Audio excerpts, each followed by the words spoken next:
Itu apa sih bah? Abah manggil. Itu apa sih bah? Niku nopo bah bahasa Jawa? Itu apa bah? Pondok nak. Enak nggak sih pondok di bah? Bingung ayahnya juga nggak pernah mondok kayaknya. Enak-enak gimana? Diam padahal ngomong. Tatone pas baliknya lagi pulang dari bepergian, bah ini pondok tadi kan bah? Ya. Enak nggak sih bah? Ya enak enggak gitu. Sampai di rumah kenapa nih bah? Saya pengen mondok gimana bah?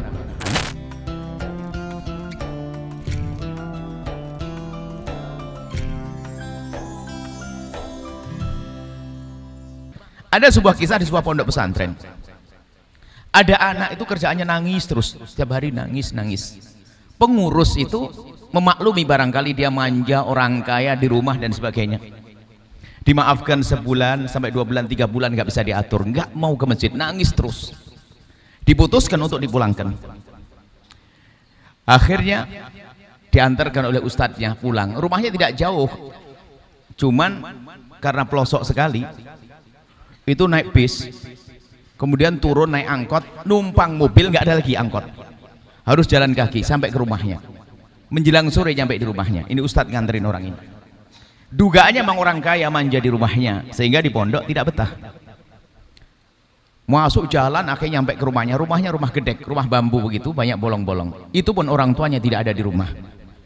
Sudah begitu kisah uniknya, pas jam begitu ustadznya sakit perut.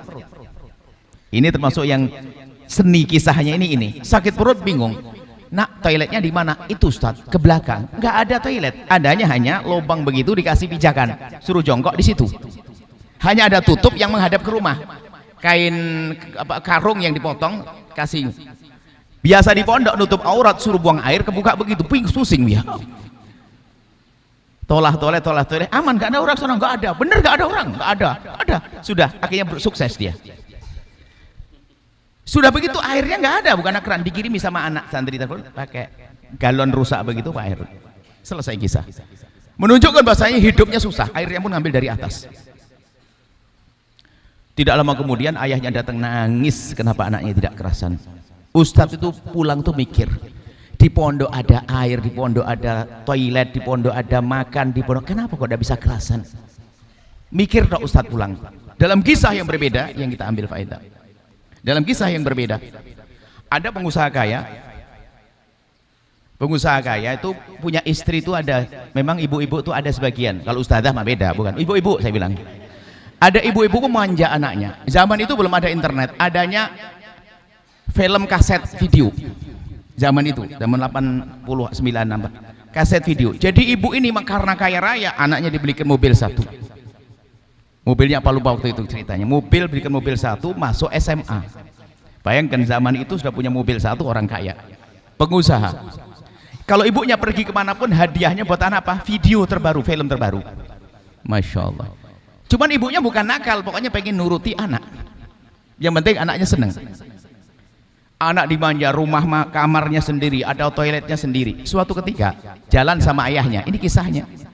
Tiba-tiba ngelewati sebuah pondok ngomong, Abah, ya, itu apa sih bah? Abah manggil. Itu apa sih bah? Niku nopo bah bahasa Jawa? Itu apa bah? Pondok nak. Enak nggak sih pondok di bah? Bingung ayahnya juga nggak pernah mondok kayaknya. Enak-enak gimana? Diam padahal ngomong. Tatone pas baliknya lagi pulang dari bepergian, bah, ini pondok tadi kan bah? Ya. Enak nggak sih bah? Ya enak enggak gitu. Sampai di rumah kenapa nih bah? Saya pengen mondok gimana bah? Aneh ngomong, yang bener nih, ini mondok. Ngomong sama ibu, ibunya bukan ngajari jelek, ibu yang nggak bisa nolak asalkan keinginan sang anak. Waktu sang anak minta, bu, saya mau mondok bu. Mondok apa? Mondok no. Mondok tinggal di sana no. Ibunya ini guyonan. Masa ada mondok? Ayahnya juga nggak percaya. Rupanya diulang-ulang, diantarkan sama ayahnya. Sekolahmu gimana? Nggak apa-apa, bah, saya nggak sekolah lagi, mau pindah. Diantarkan ke pondok sama ayahnya, hanya dikasih baju 4 atau berapa sedikit. Karena apa? Paling minggu depan pulang. Gitu kan? Karena sudah nggak percaya anaknya bakal mondok. Nggak ada berita minggu depan, bulan pertama jenguan. Ketemu ayah anaknya. Nak, gimana? Mondok enak? Enak bah. Enak. Abahnya penasaran, ada apa di dalam kok enak itu? Ada banyak kan, kayak apa kok bisa enak? Kamar mandinya gimana? Wah seru pak, ngantri. Apalagi ngantrinya itu yang ngantri bukan orang yang mikrofahnya, gayungnya itu 1, 2, 3, jadi ketahuan dari jauh itu, seru. Sampai dia mondok, akhirnya ayahnya ada paling sebulan, pas liburan palingan, sampai liburan betah, sampai dia menjadi orang yang sukses. Yang jadi kesimpulan di sini apa?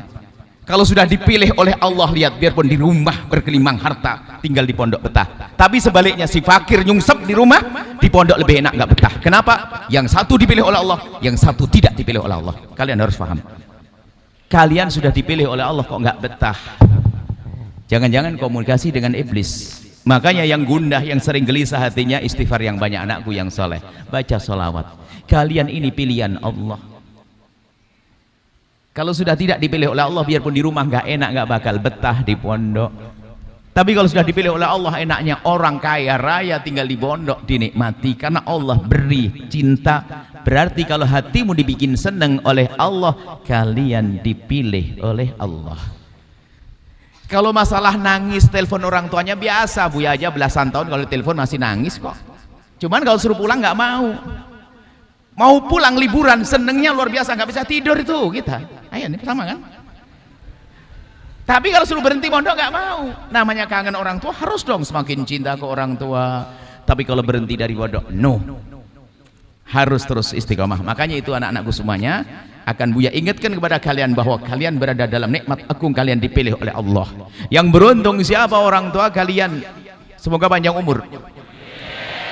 Orang tuanya yang telah meninggal dunia, semua hembusan nafas anaknya akan jadi kiriman pahala. Makanya sangat rugi kalau punya anak tidak dikenalkan ke dunia gini. Ini semuanya ibadah, tidurnya ibadah, tidurnya jihad. Di taman surga Allah. Menjadi wasiat Rasulullah.